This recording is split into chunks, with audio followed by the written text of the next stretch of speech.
Even then, only those require a license. At this stage, you don't want to stand out in any way, so you will have to make do with that. You can buy the licenses you want, but they will be worthless to you. While I have you here, you will be tempered saving your access key to the public mission. Yes, at least until you're more obviously Vellos.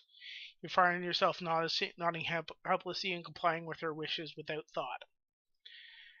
Okay, say mission BBS there's no missions available here. So, crap monkeys. And port and polish. See, I'd like to buy that, but I can't. And Terrapin doesn't require it. Valkyrie doesn't require it. So, yeah. I'm now stuck in this storyline. That's fine. I have the ship I want.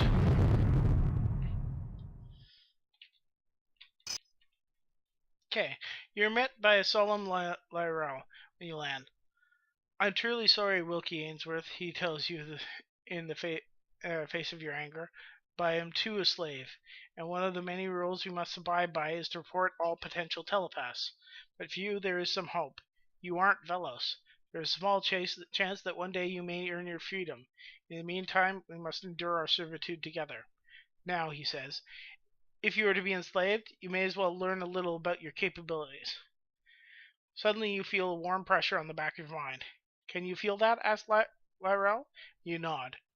Good. You look around trying to find out who spoke. You turn to see Lyrell looking at you intently. You realize that he's speaking directly into your head. Not quite. I'm manipulating your surf of thoughts so that you think the words I want to say to you. Great. Okay. You feel a sudden pressure inside your head, and your mind is forced open. In one awful instant, you can sense Lyrell's mighty awareness, and in the dark bands of the constraints of his mind before you,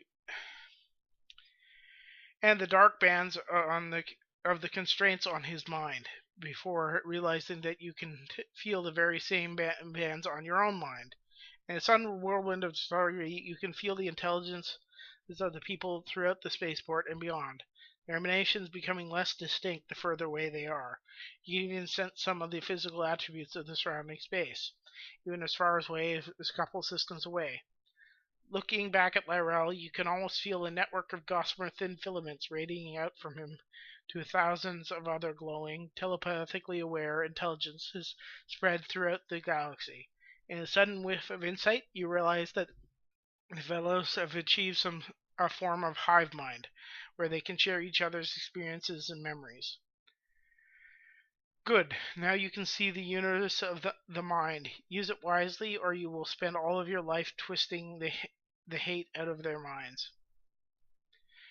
You spend a moment casting your awareness around the universe before Lyrell intrudes into your thoughts again. The Bureau wants you to keep checking at the bar here, as this is one of the places that they hand out assignments. Like it or not, for now you are their property. Great. No missions still. Great. What I find funny is that they want me to stay inconspicuous, but a trader who's not trading is not conspicuous. That's just funny. So, let's go to the bar. You walk into the bar, and a young soldier stands up and indicates that you should follow him. You can sense that he works with the Bureau, and without thinking, you obey his nonverbal command. You are shepherded into a room that has a single spotlight facing the door. I'm sure you appreciate the reasons behind the security precautions, begins a lovely female voice. It just wouldn't do for anyone to find out more about the Bureau than they already have. As you sit listening to her chair creak as she shifts her weight, your mind strains to make sense of the jumble of sensations in front of you. In a sudden flash of recognition, you realize that there is another, more experienced telepath in the room, confusing your senses. As far as you're concerned, I am Commander Crane, she continues. I want you to do something for us. What I am ordering you to do, Kane continues, is to infiltrate the organization that calls themselves the Rebellion. We will spread the rumor that you are on the run from us after narrowly escaping capture at the hands of a counter-terrorism team. That should be good enough to get you started. If during your travels, she shifts again, you see a ship called the Prodigal Son, it'll be because we want to contact you. Finish your current mission, then come to the bar here, and we'll go through the normal procedure. Perhaps it would be best if you continually check the Earth bar in case you miss the Prodigal Son, or if we can't put it in your path. Go now to Rebel 2 in the Korea system, she orders with quiet authority, and tell the rebels you want to aid them somehow, as the Bureau is not what you thought it was. They will take it from there. Be careful, Wilkie Anderson, she warns sincerely. I only just recently gained your service. I don't want you dying on me just yet. Yay! Unfortunately, we get to betray the rebels for a little while. So, up here. Done. And we're gonna jump some.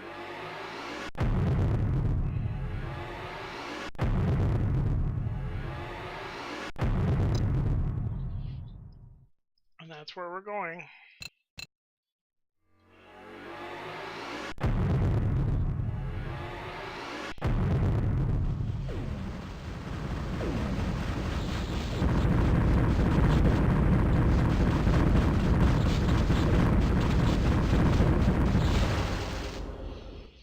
You are met by a slightly suspicious rebel dogmaster, inquires as to why you have landed here.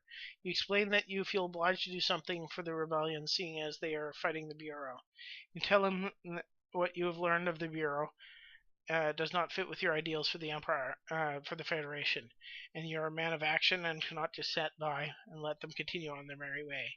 You can sense the Dockmaster remains suspicious, but after a deft helping touch on the swirling of his mind, he decides against questioning you further. We always have need for a freighter captain, he explains, and you can do that without actually gaining a lot of our secrets. If you're planning on doing something more dangerous, you're going to have to prove it yourself first. Go and see the Dockmaster on Merrill in the Aldebaran system while he's off duty in the bar, and give him this. He hands you a small data crystal. You should be able to find something for you. Yay!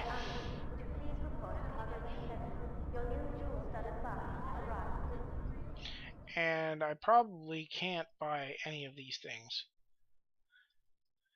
which is a tad annoying. I think port and polish, horizontal booster. Yeah, see, that one is kind of nice because it actually cuts off how far you have to go out into the system to jump. So let's go and set up our jumps to there. Leave. Yay for some pirates.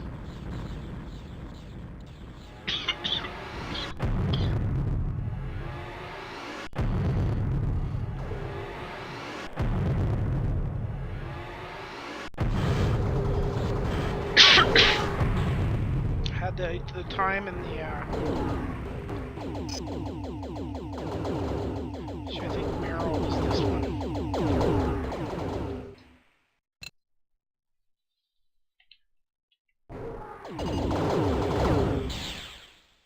So you finish post-flight routine. You decide that you had better head to the bar to find this off-duty dockmaster.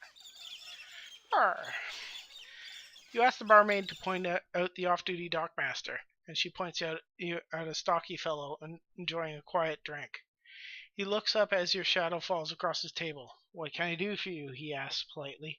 Explain your situation, saying that you were directed here to do something useful for the rebellion that doesn't require you to have an enormous security clearance.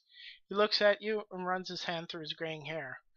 You can sense the shrewd man is calculating the risk you pose to the security of his operation.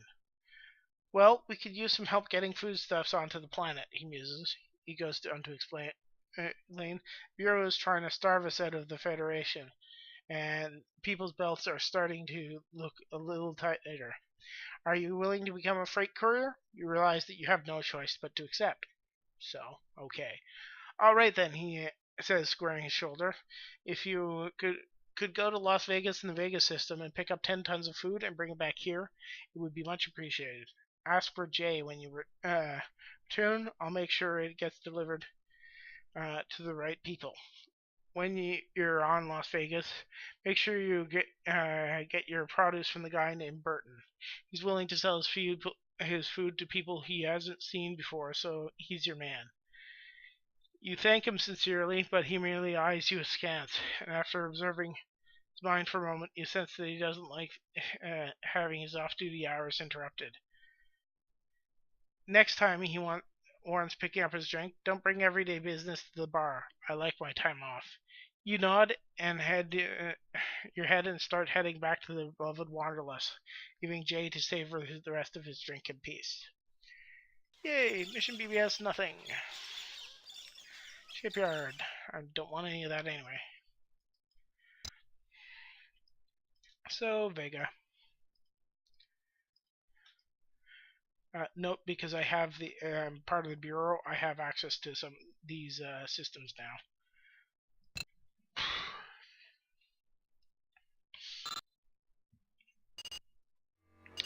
On the plus side, this ship is a hell of a lot faster than some of the other things I have, and I should have sold that Raider missile also.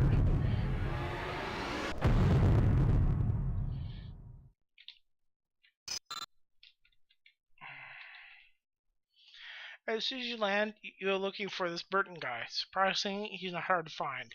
Las Vegas marketplace is very well organized, and within a half hour you're standing in front of and you want haggling over the price. The two of you quickly reach an agreement, and you get your 10 tons of food, no questions asked.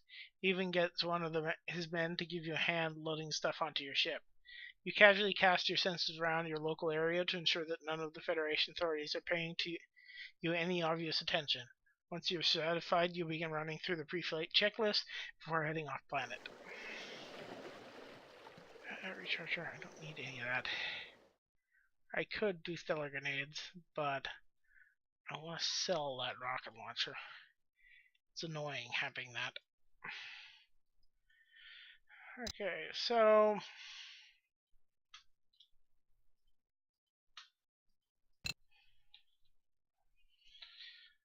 and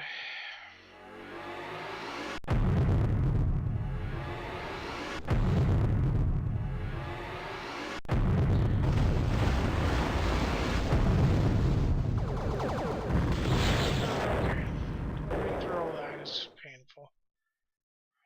Meryl's down there. As soon as you open the hatch, you're hailed by a smiling Jay walking along concourse towards you. I take it you got it, he states with a grin and a wink. You can sense his relief. You realize that the rebels in the system must be living on terrible restrictions to survive the enormous blockade of the world. After you show him your holds, he claps on you on the shoulder. Come with me to my office, he says, and we'll see what can be done about payment and a regular run. We'll leave the unloading to the people who get paid for it. You follow Jay into the Spartanly finished office, and he sits you down on the comfortable chair. I take it, he states, that you will be wanting to move on your way up the ranks to the more exciting missions. When you nod, he grins and claps you on the shoulder again. Good to hear, he says with an approving smile. Of course, we live in times when trust is at a minimum, and if you want to become involved in more exciting missions, then you have to prove yourself worthy by doing plenty of the tedious, lower risk runs. To get you started, he goes on, I'm going to make these food drops a regular occurrence, and each one you do will go a little way to proving yourself to the rebel high mucky mucks. You not understanding. In the meantime, here's 15,000 credits to play with. He hands over a credit chip. And have a few drinks on me. With the despair in your heart, you realize that you've taken the first steps to restoring these brave people. It's actually a pretty well written story. Um, you sense Shay's shrewd intelligence and happy outlook, but you decide against looking in his direction so as not to risk revealing your telepathic abilities. Captain Wilkie Ainsworth, you hear him yell from the back of the bar when he finally notices you. Over here. You turn towards the voice and see him sitting enjoying a drink. He kicks out a chair at his table and indicates that you should join him with a grin. I've been told to move you up the chain. This is actually earlier than I expected it. He begins smiling. But I don't get carried away, he cautions. This is only a small step up from food drops to equipment drops. What does it mean? What it does mean is that some of the head sheds have noticed you. If you keep this up before long, you will be up there with the best of them. Jay leans forward, resting his heavily muscled arm on the table more seriously. That is, if you're still interested. You realize you have no choice but to accept. Well, it's pretty simple, really, Jay continues expansively. No different to what you're doing now, except the Bureau now reckons that what you will be smuggling is worse than what you were smuggling before. All we want you to do is get them to Menon in the Leston system, he indicates with a casual wave of his arm, get 10 tons of equipment, and bring it back here. Jay leans forward towards you again. The man to go see about getting all this stuff, no questions asked, is a guy named Arpad. He knows his work and is very competent. He'll make sure you're looked after. Good luck, Captain Wilkie Ainsworth. Okay. And Leston is one of the more painful systems, which is part of the reason why I bought the ship.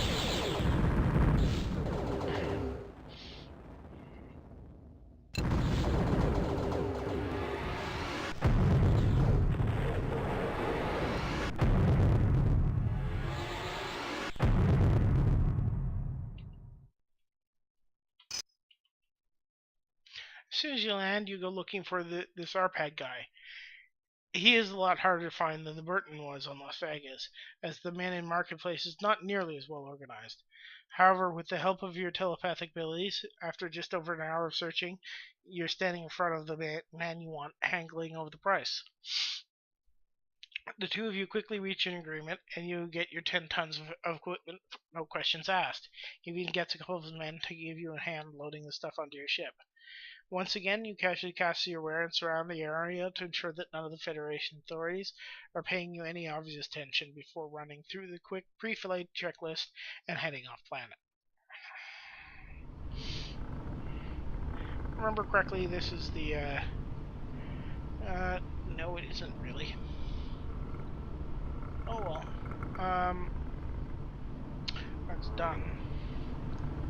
See, this is the place to sell bioweapons. So. And let's go back to Old Baron.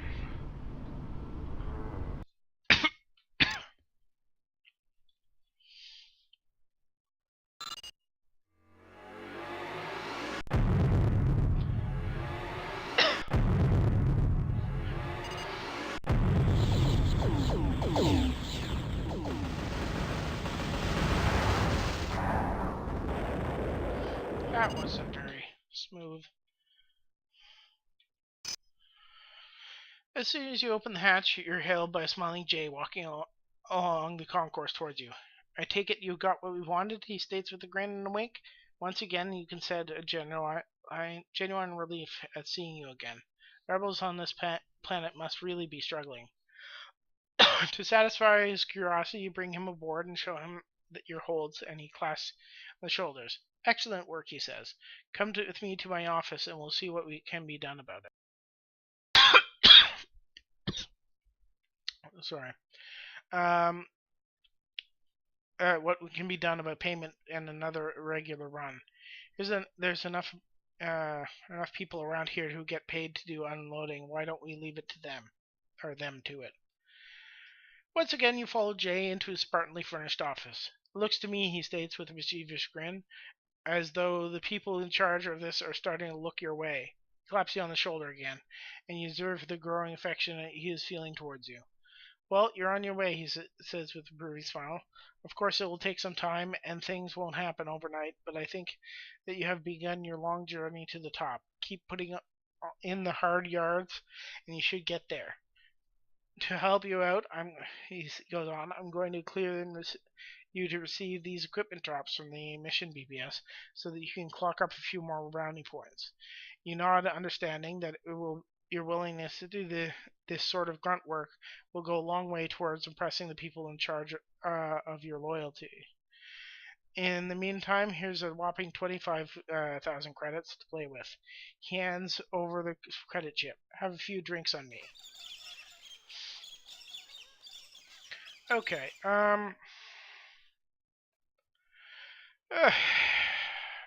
yeah. Once again, you can sense the good nature of the shrewd intelligence of Jay before you see him, but again, you decide not to look in his direction to hide your abilities. That is, until you feel him trying to gain your attention. Gradually look over to see Jay waving his hand at you as he sits in his normal place. You sit down and he grins at you. If you're going to start betraying the rebellion, he says in jest, now would be the time you could start.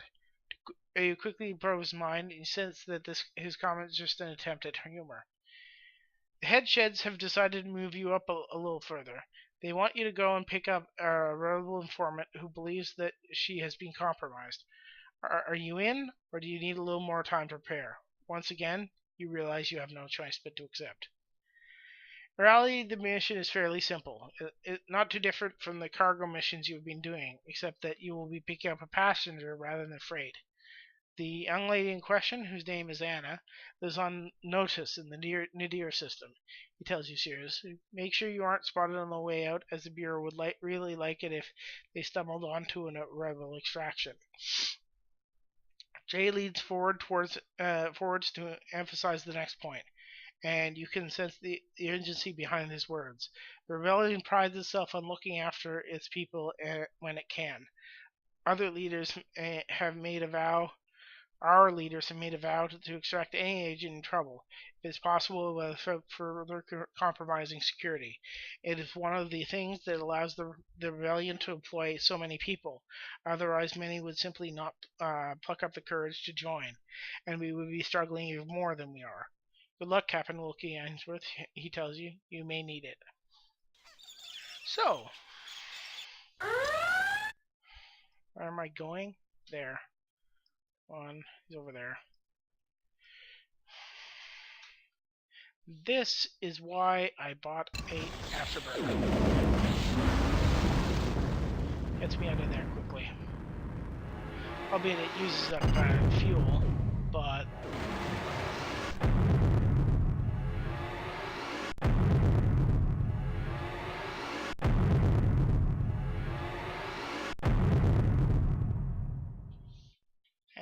past it. Not paying enough attention. You land and go through the normal post-flight checklist as usual. When you're finished, you head outside to stretch your legs and wait for the arrival of the passenger. You do not have to wait long. Within 10 minutes, a plump-looking middle-aged matron walks up and introduces herself as Anna. The ability of the rebels to spread information through the galaxy must have been very good. She was able to be here almost as you landed. You take her inside and show her around before heading back up to the cockpit to begin preparing to head back out into space. Blah, blah, blah. Wow. Okay, so we're going here. We're going to take this one kind of slowly. I'm going to jump here.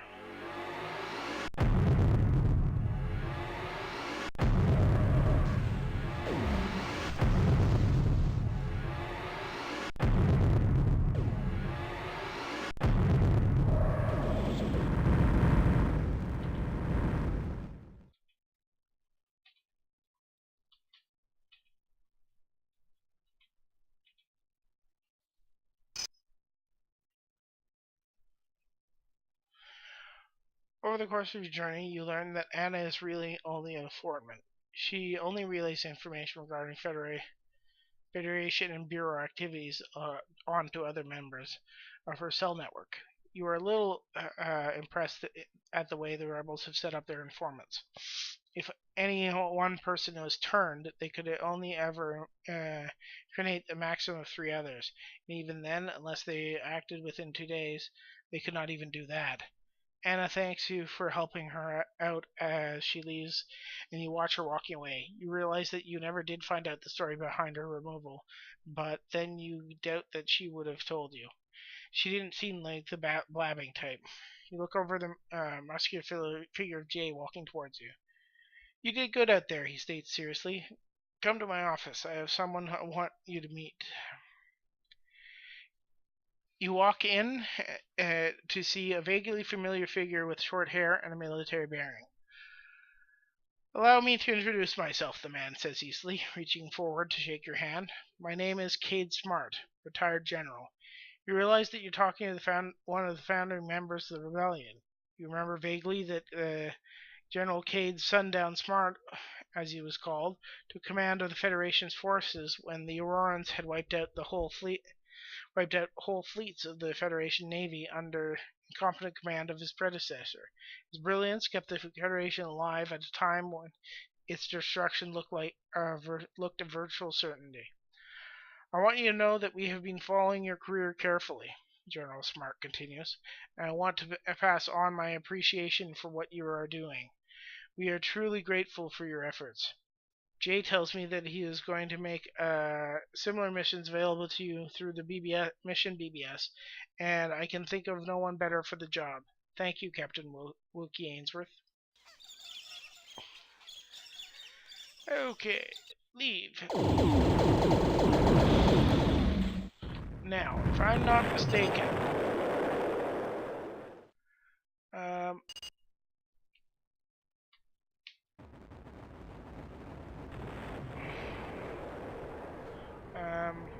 just for a second, I don't remember what the key setting is for target select. Okay, Endership. Because if I'm not mistaken, nope, he's not here. So let's go here. Or back in. Yeah, so I have seen.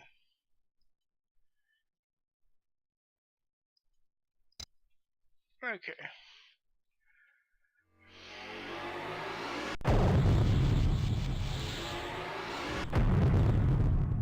Okay, let's see whether I can. As soon as you land, you decide to head over the bar to see if you can find Kane.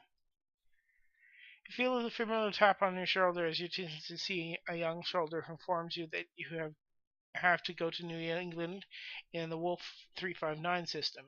Commander Crane will meet you there. At the mention of her name, a nameless dread rises up in your stomach, and once again you realize the hopelessness of your situation. As they've done so many times already, in your short time of enslavement, the dark bands that enclose your mind twist you into thoughtlessly obeying the commands given you.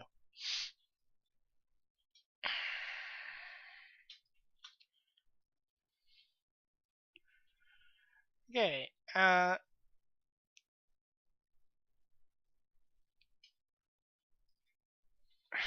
Eve.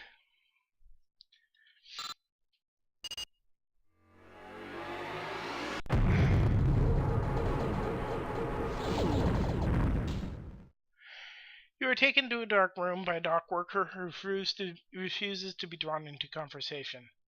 Hello, my pretty, comes that horrifically brutal, beautiful voice. Report. You make your report, and she grills you about the extraction and the appearance of General Smart.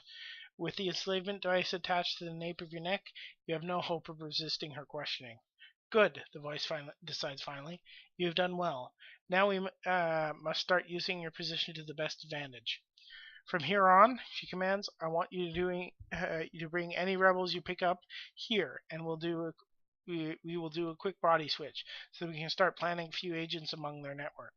Hopefully they will start getting you to place agents in the future, and then we will be really getting somewhere. In the meantime, she continues meaningfully, you will. I want you to deliver this message pod to my man on the bar on the Cane Band at Earth. You know who he is. He'll meet you when you land.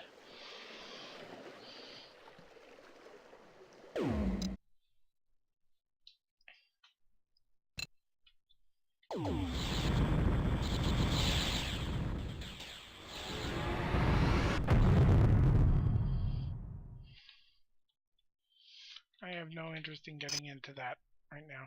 As you exit your ship, you see the soldier who's been your link to Crane sitting nearby in a seat that affords excellent visibility. You walk up and drop the message pod in front of you. Without a word, he punches a long string of numbers into the encryption lock and reads the content. He looks up and in clipped tone says, Commander Crane wants you to continue as planned with your infiltration and wait for the usual prodigal son signal before returning here. With that, he closes the message pod and returns to looking around, ignoring you. Obviously, as far as he is concerned, this conversation is over. They're incredibly rude.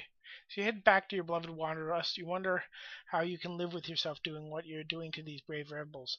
Nobody deserves to go through what was done to you, and you have no doubt that they will be subject to it as well. After you spend over an hour sitting at the controls, sweating, shaking, and weeping uncontrollably, you recover your head and head out into space in the deepest despair of your life. You see only two paths ahead of you: death or damnation. Which will it be for you? So, I'm supposed to stop by the bar at Aldebaran because if they've done so, they haven't, I'm sure, but you never know.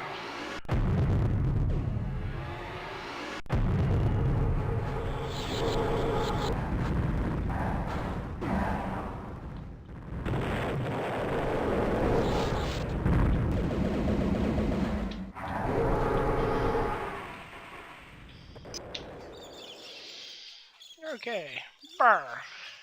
Nope. Mission BBS. Equipment run is more expensive.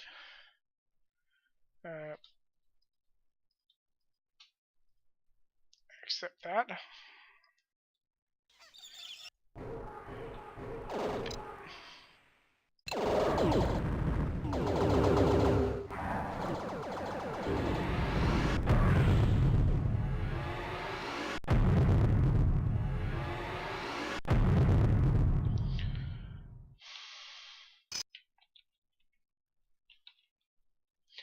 You quickly make your way through the... Okay. Go, buy, load. I'm not reading those again.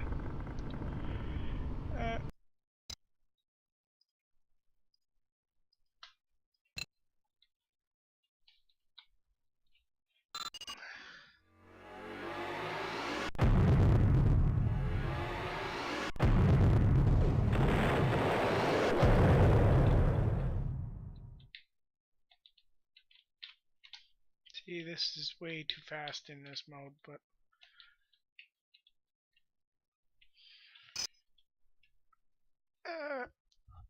again, yeah, so they unload. You find Jay in his office hard at work on his computer, and he normally is. Back again, he's so soon, he responds, in a surprised voice.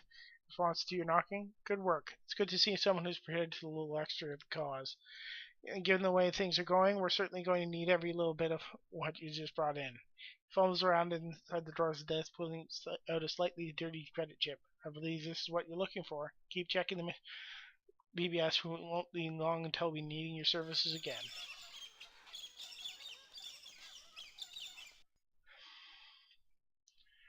I think I can go to Korea. Let's try going to Korea and see what we've got. I don't know if that's where you get the missions, or... See, it's just keep dropping by the Merrill Bar.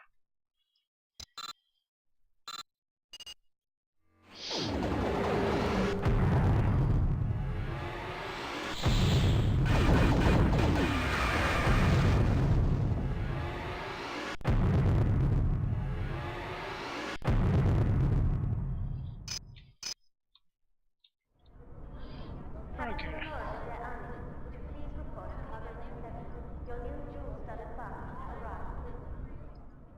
See, this is how you hurt. So 15,000, and what I think I'm going to do in the meantime is I'm going to continue those runs.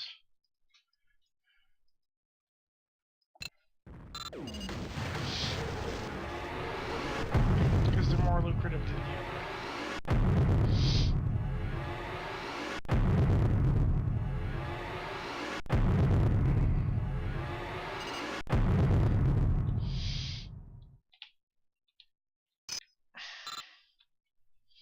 Let's go to the bar here. Iron Escort.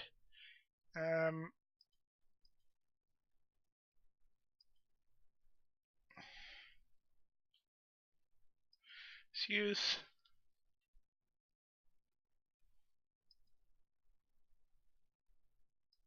He's only 95 tons. He's 125.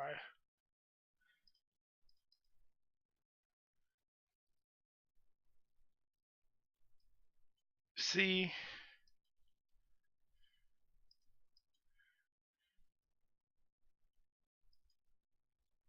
Yeah, but he has more.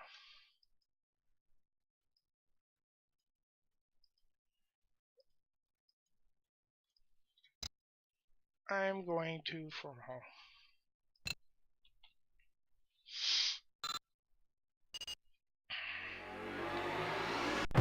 See, he costs me a little bit every time I jump. So it will be a little less less lucrative than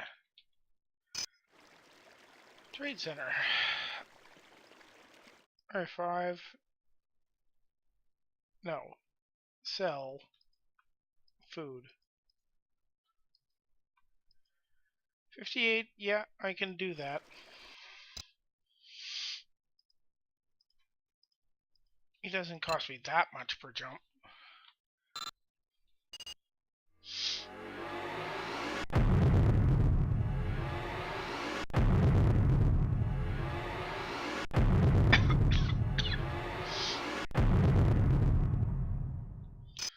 And here, and see what. Nice bit is they don't actually have any. Like it says 4 jumps, but if I remember correctly, they don't have any limits. Bar. Steve.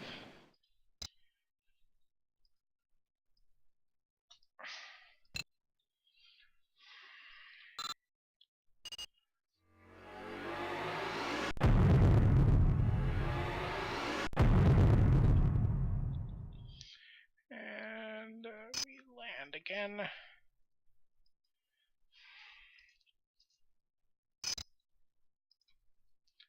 Another terrapin.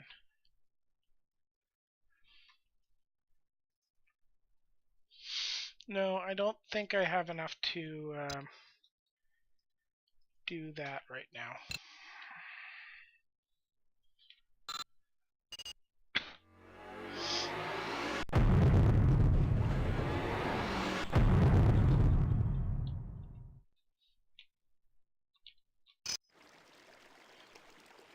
Mid center.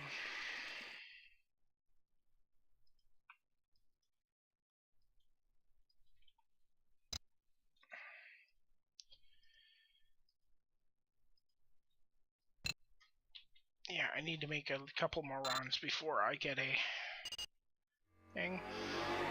I want more money before I start doing any of this.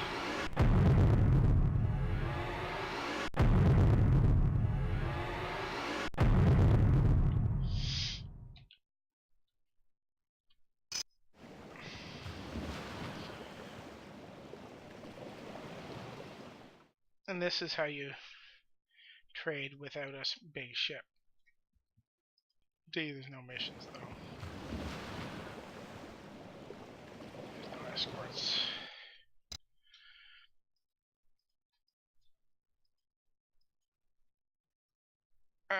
No, clear road. I should be able to buy another one. I just don't know how much free cargo I'll have.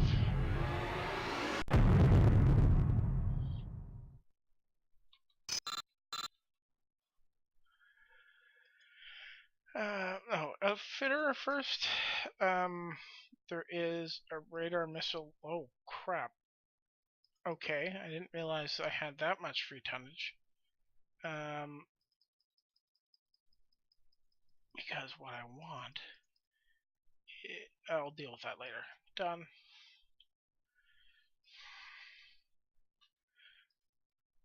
Bar, higher escort, terrapin, 1500.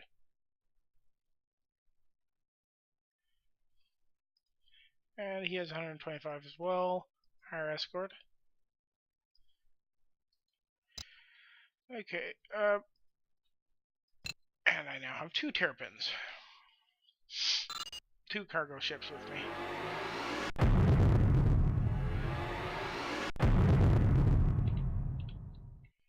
Main problem is if I lose them while I'm carrying. Trade center.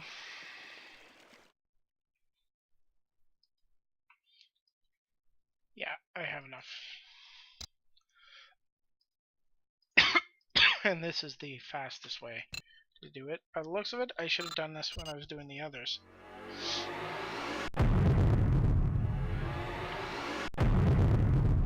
Got 4,000 to jump, but I'm carrying twice as much, almost.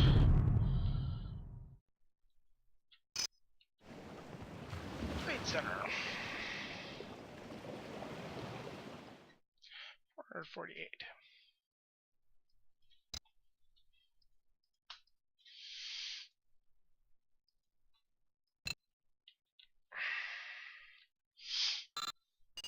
See if I could capture one of the big ships. First of all, that would piss off the police, which I don't want to do.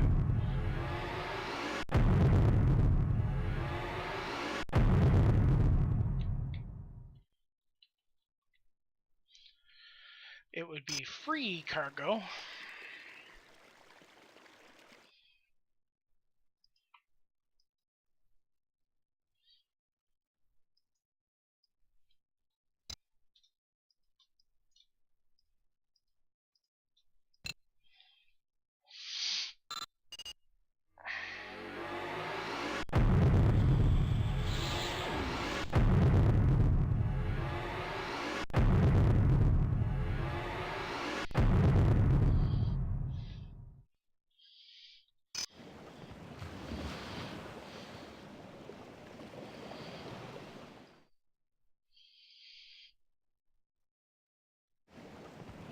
I don't really need anything else.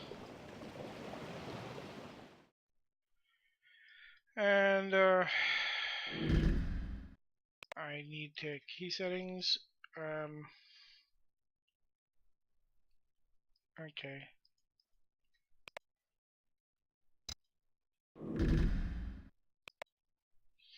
Sorry, E. 5.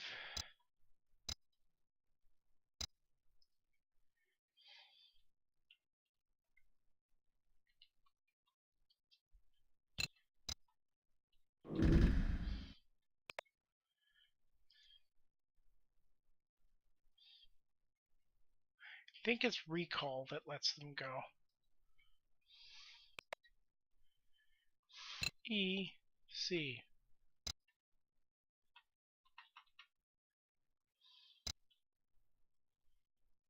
No, actually it's release that escort. And this one.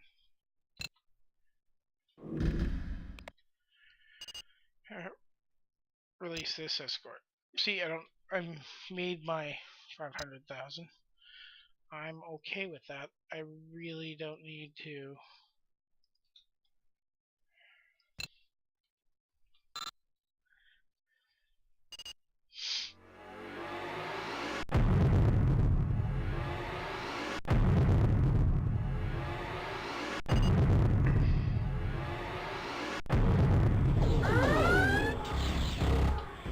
Catch me.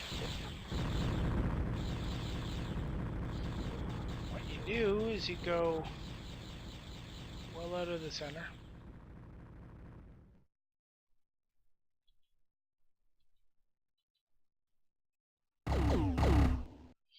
Not that interested in it.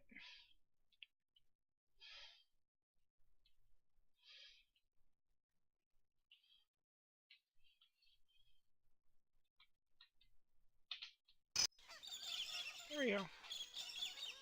You're not interested in updating my thing.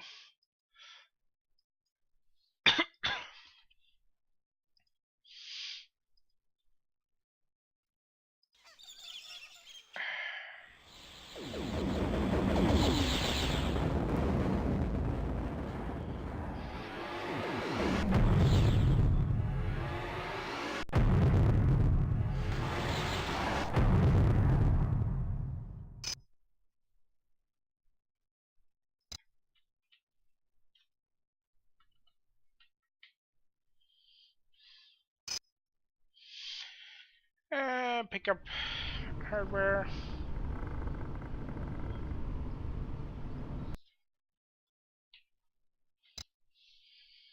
Funnily enough, even though equipment's low and I could pick up another 10 tons, I don't think I can sell it on Merrill.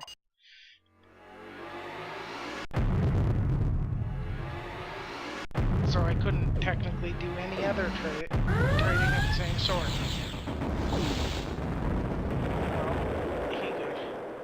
His ass seriously kissed.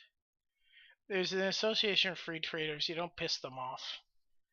Mainly because they're semi-legit and attacking them inside of this territories counts as piracy. Great, he likes me. Bar is not.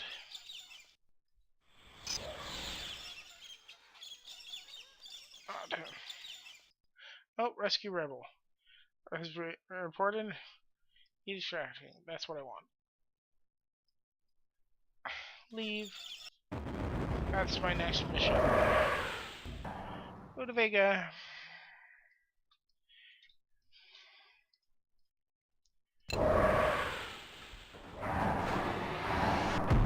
The thing is, this game is highly moddable.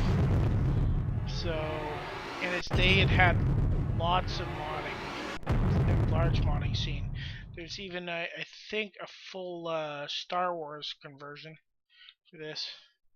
Albeit I'm not going to be playing that, but hey. You land and go through the normal post-flight checklist as normal. When you are finished, you head outside to stretch your legs and sadly await the arrival of your passenger. Within 5 minutes, he arrives and you bring him on board, giving him the regulation 5-minute tour. Then you head back to your cockpit and begin preparing takeoff to New England in Wolf 359 system, in accordance with Commander Kane's commands. As you head out into space, your moon is somber as the sky.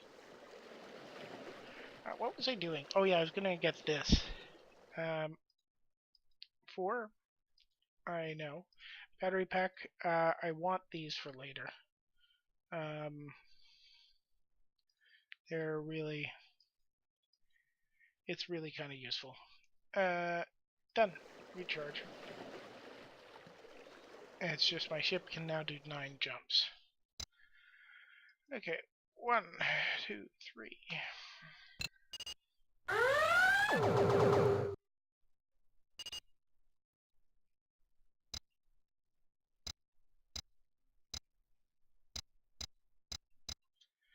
Yeah, I'm gonna leave that alone.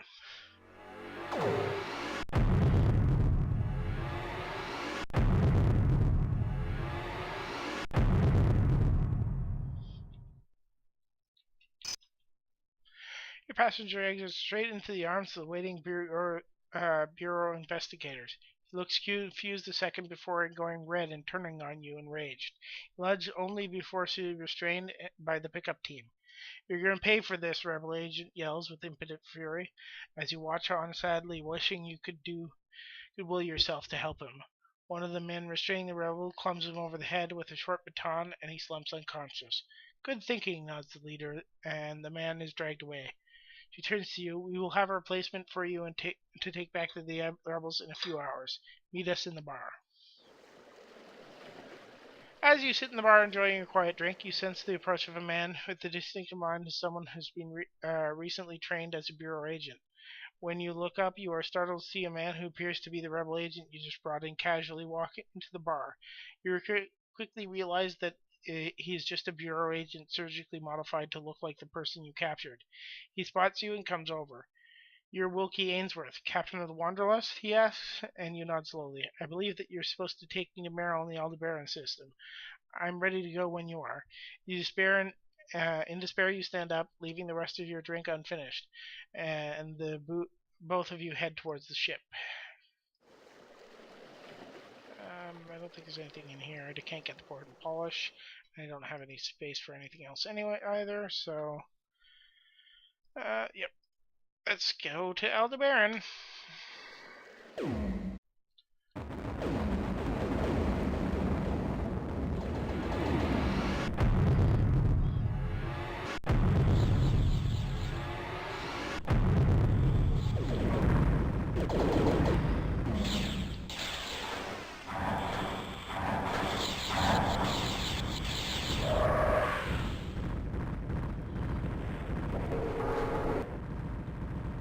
And land.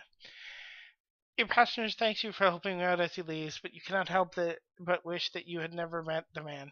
You wonder what he will end up doing to these brave rebels in the name of the Bureau. You look over to see the muscular fellow of jail walking towards you. "Good work," he states cheerfully. "Come to my office. I have a credit chip with your name on it." When you get to his office, he goes over and starts rummaging through his desk drawers. Here it is," he says, at last pulling out a credit chip. "This should keep you eating for a few more days. I'll see to it that the general smarts of this universe hear about this." He promises seriously as he hands you the chip. "It never hurts to get in a little good PR. As you leave his office, you cannot help but feel despair at the damage you've already done." So, about 35,000. And let's just go to the bar. Okay. Once again, you wait for Jay to try to gain your attention before looking in his direction to see Jay waving his hand as he sits in his normal place with a young, slightly overweight woman next to him. You sit down and he grins at you. "The guys at HQ want to move you another link up the chain," he says in earnest. "It looks like you're on your way." He gives you a wink. "Realistically, though, your next step isn't any different from your last step, but I think of it as another rung past to make it to the top. Are you in, or do you need a little more time to settle yourself?" With despair in your heart, you nod your acceptance. "We're talking now about an insertion mission," Jay continues quietly, "where you take an agent from here and plant them wherever they need to go to start their new lives as informants. Allow me to introduce you to Fiona." He indicates the woman next to him. "She needs to get to Dunroman in the Journey's End system. The usual deal applies in keeping away from Federation and the Bureau. Good luck to the both of you."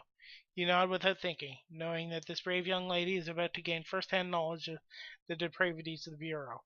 Despite your wishes to the contrary, you find yourself setting a course to New England in accordance with the Commander Kane's wishes. Yep, let's take the rebel girl down to get her mind erased. And someone put in her place. We don't have to do too much more of this. I don't particularly like this part of the story anyway. But Fiona looks a little confused when she sees the Bureau's strong arms as she steps out of your hatch. Comprehension comes slowly as she turns to you in despair. You turn away, shamed beyond words, as she stumbles into the arms of the waiting Bureau team. "Thanks," says one of them casually as another smashes her over the head a few times with the short batons they all seem to carry. "Commander Crane left a message that you make content in the usual place," says the attractive team leader as her team drags away the unconscious rebel. "We will take care of the rest of the operation to replace her with one of our own." You take a few moments to collect yourself from the horror of your life. The horror your life has become as the team leader slowly walks away. Hey, go over here. We're going to cut it off shortly. I think once I talk to them, I'm going to save the game, and that's going to be it for today. Okay, as soon as you land, you decide to head over to the bar to see if you can find Crane. You can set Lyrel waiting for you long before the dock with the cane band. As soon as you exit the ship, you watch him weave his mind power into physical existence and poke you on the shoulder. After taking a moment to think about it, you calmly mimic his action and poke him back.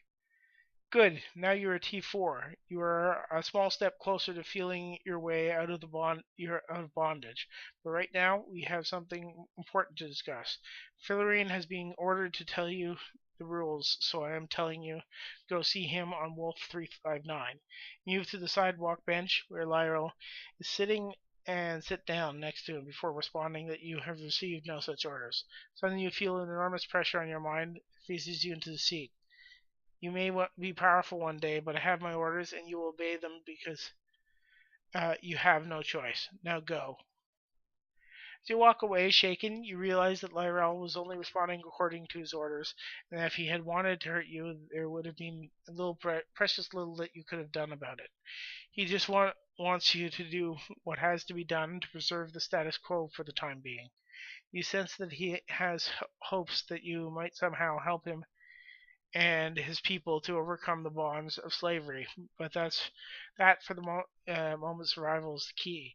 Still, feeling the awesome power of the full force of his mind is an experience that you would not be willing to endure again. You vow one day to free yourself from the bonds that hold you and the Vellos in thrall to your bureau masters.